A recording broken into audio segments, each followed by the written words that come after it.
Hi there, and welcome to Part 8 of Addiction 101 for Family Members. I'm Tom Harrison, author of The Complete Family Guide to Addiction. So, in the last couple segments, we've been talking about ways to get an addict into treatment. We've talked about not enabling, we've talked about self care.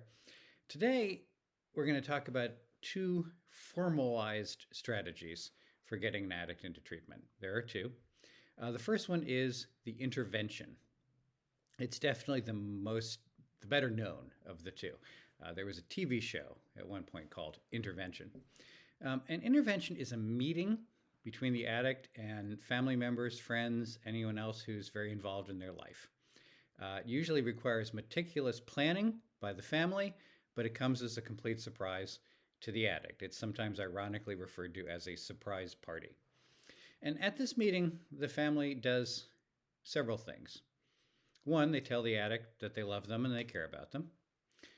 Two, they tell the addict that they have a serious problem and they describe in some detail the effects of that problem on them. And then three, they make threats. They tell the addict that unless they go into treatment immediately, and by immediately that means that moment, they're going to carry out a number of threats against them. Now, these could be you can no longer live in the house anymore, you're going to be subject to civil commitment. Lesser threats can work too, but the basic idea is it has to be a serious enough threat to get the addict's attention. And you also have to be willing to go through with it. If you make threats and don't go through with them, the addict will simply learn that there are no consequences to their behavior. Intervention can work. It's been known to work. But you'll find that many people in the addiction community have a lot of questions about it. And that's because it doesn't always work and it can have a lot of downsides.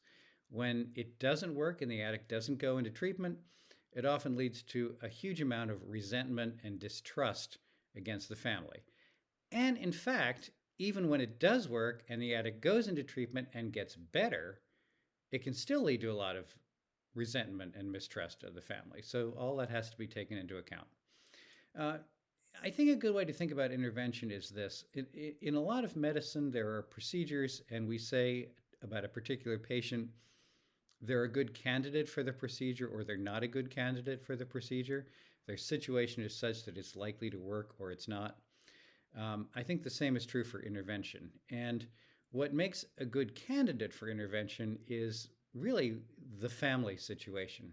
Is the family on the same page? Can they get together and actually pull this off? Can they be trusted to stay calm and not let the meeting devolve into a fight? Can they be trusted to agree on the threats and carry them out if necessary? A lot of interventions fall apart simply because the family realizes they can't agree or can't go through with the threats.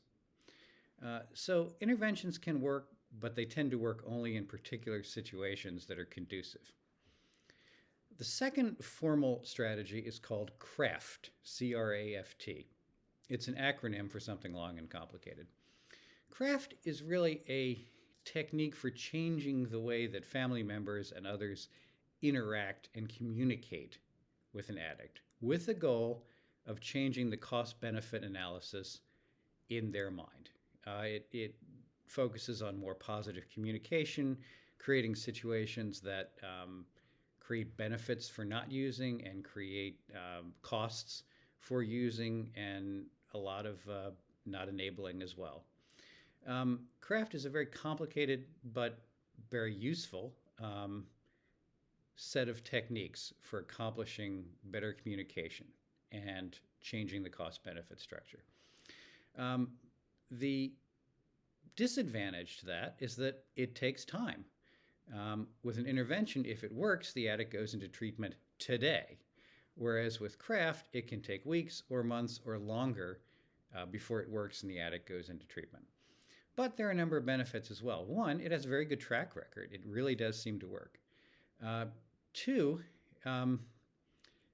it is better in a way for the family, even when it's not working, because it tends to make the environment around the addict less fraught, less full of anxiety and tension, and calmer. And three, it's something that one family member can use and it can be effective even if the rest of the family isn't on board. If the rest of the family is in denial or simply can't get on board with the technique, even if only one or two people in the family are using the craft techniques, it can have an effect. So interventions in craft are very complicated. There's an enormous amount more to say about them. And in the book, there's far, far, far more detail than I can go into in this video, and you can find out more about it. If you think either of these techniques might work for you, I strongly encourage you to find out as much as you can about them and put them into practice. So far we've talked about techniques for getting addicts into treatment. What we haven't talked about is, what is treatment? What does that mean? When addicts go into treatment, what happens? How do they get better? How does it work?